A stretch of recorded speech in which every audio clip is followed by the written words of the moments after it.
BFM Bourse, vos placements, nos conseils sur BFM Business. On vous aide aussi régulièrement à diversifier vos investissements. Pourquoi pas à travers le non coté qui attire de plus en plus, en tout cas qui fait de plus en plus parler. 5 ans après la loi Pacte, où en est-on de la démocratisation du private equity? Vincent Kutkovitch nous rejoint, directeur général de bienprévoir.fr. Bonjour Vincent. Bonjour Guillaume. Bienvenue. Signe qu'on n'est pas encore au bout de la démocratisation, il faut continuer de rappeler ce qu'est le private equity. Ouais, c'est le fait d'investir dans des entreprises qui ne sont pas cotées en bourse, que ce soit sur leurs titres, les actions, ou sur la dette. Donc c'est des entreprises généralement peut-être plus petites que celles qu'on trouve en bourse, mais qui ont besoin d'accéder à un marché des fonds propres pour se développer comme d'autres entreprises plus grandes. Voilà, et donc chacun peut financer ces entreprises, quel que soit leur stade de maturité. Parce qu'on a l'habitude de dire que dans le private equity, il y a 4 grandes tranches. Il y a les startups, il y a les entreprises qui ont un peu plus besoin d'accompagnement dans leur développement, on parle de capital développement. Il y a les entreprises qui ont besoin d'être accompagnées pour la transmission, qui restent petites ou modestes, mais qui ont besoin d'être accompagnées dans la transmission. Là, on peut, à travers l'investissement non coté, accompagner cette transmission. Et puis, il y a les entreprises en retournement qui ont besoin d'adapter leur modèle économique et qui vont avoir besoin de fonds aussi pour assumer une transition vers un modèle peut-être plus élogieux. C'est joliment dit. Voilà. Le capital retournement, c'est pour les entreprises en difficulté, quoi. Ouais. Bon. Quel a été l'apport des 2 principales réformes de ces dernières années concernant le private equity, des réformes au cœur desquelles Emmanuel Macron est, puisqu'il s'agit de la loi Macron 2015, puis de la loi Pacte en 2019. Qu'est-ce que ces réformes ont apporté les deux réformes ont eu pour vocation de rendre encore plus accessible, de vraiment rendre accessible l'accès aux non-cotés. Il y avait 2 enjeux. Le premier enjeu, c'est les tickets d'entrée qui étaient extrêmement élevés. Auparavant, il fallait disposer de plusieurs centaines de milliers d'euros, voire parfois 1 million d'euros pour accéder au capital non coté. En gros, c'était réservé aux institutionnels. Le deuxième sujet, c'était la liquidité.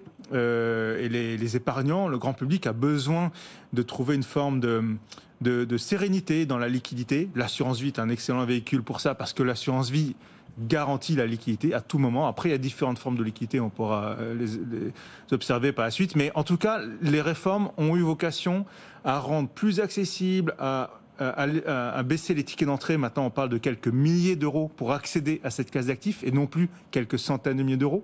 Et puis, on peut mettre jusqu'à 50% d'un contrat d'assurance vie en non coté. Alors, notre recommandation, c'est, par rapport à l'ensemble de ces avoirs, de ne pas mettre plus de 10% sur le non-coté, qui est quand même une classe d'actifs risquée par définition. Effectivement, c'est de la diversification. La loi Pacte, elle a surtout favorisé le développement du non-coté via l'assurance vie ou pas que via l'assurance vie?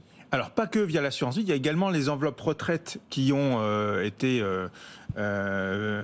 touchées et qui ont bénéficié de cette réforme de la loi Pacte, qui, par exemple, le groupe RS, qui est la maison mère de bienprévoir.fr, a pris des initiatives pour rendre accessible dans l'épargne salariale des solutions en private equity. Et donc, demain, il est probable que la plupart des Français, à travers leur enveloppe d'épargne salariale, puissent accéder plus facilement aussi au private equity. Même ceux qui ne sont pas chez RS.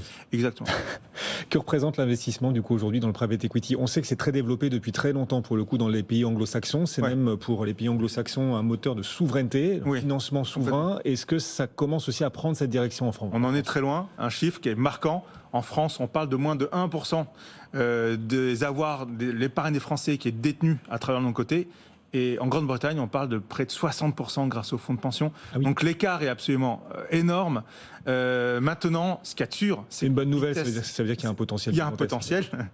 Maintenant, et on voit aussi que la vitesse d'accélération de l'épargne autour du non-coté est très fort. Aujourd'hui, je crois qu'en 2022, on avait 1 euro sur 5 euros investis sur le marché français, y compris avec les institutionnels, sur le non-coté. 1 euro venait des particuliers, donc près de 20%. Donc, mais ça reste, par exemple, dans l'assurance vie, 3 milliards de collectes par an, lorsque, par exemple, sur l'épargne immobilière, on est chaque année, en assurance vie, on dépasse aujourd'hui les 30 milliards de collectes, donc 10 fois plus sur l'épargne immobilière que sur le non-coté. On voit bien qu'il y a un enjeu aujourd'hui, il y a de la place pour le non-coté.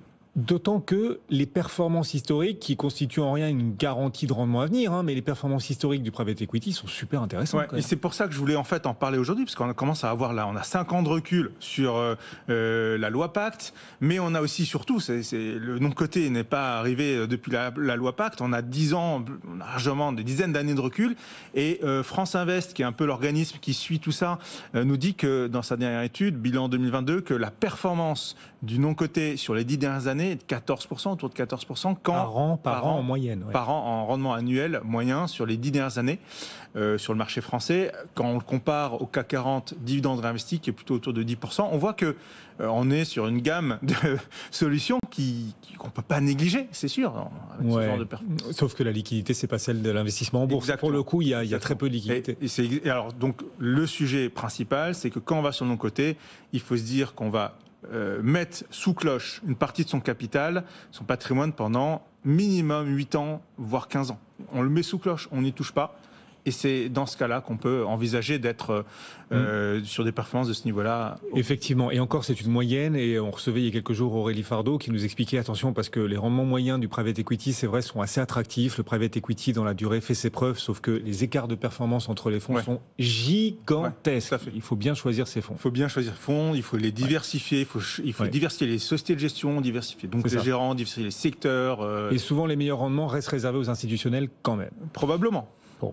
Est-ce que c'est le meilleur moment d'ailleurs, parce que le timing c'est important pour un investissement, est-ce que alors que les taux montent, alors que le taux de défaut est en train de remonter en flèche aussi, est-ce que c'est vraiment le moment d'investir au capital des entreprises ? Déjà, je pense que là il faut casser un peu un mythe, et là je pense qu'il y a parfois un discours commercial qu'on a l'habitude d'entendre, le non-coté est décorrélé des marchés financiers mais n'est pas décorrélé de l'économie, et donc ça c'est vrai que il faut avoir en tête qu'aujourd'hui par exemple le taux de défaut va augmenter, on sait qu'il augmente.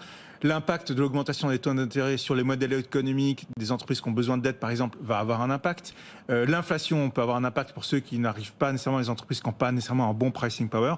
Donc, on ne peut pas dire que c'est un secteur qui est à l'abri. Mais, cependant, comme je reprends mon histoire de la cloche de tout à l'heure, qu'on va mettre sous cloche et qu'on va traverser plusieurs crises sur 15 ans avec un investissement de ce type-là sur une partie de son patrimoine qui est une minorité, une part minoritaire, on peut considérer que ça ne sera peut-être pas le bon moment, mais même si on investit maintenant dans un mauvais moment, il est probable que sur les 14-15 ans qui viennent, on aura fait un bon choix. Et il est probable que la valeur des entreprises ait déjà été ajustée des hausses de taux. Oui, complètement. Pour les fonds qui investissent aujourd'hui dans des entreprises. Merci beaucoup, Vincent Kukovic. Il est le directeur général de bienprévoir.fr. Vous le connaissez bien, il nous accompagne depuis des années sur BFM Business et on en est ravis. On vous retrouvera, Vincent, bien sûr, après l'été. Bon retour.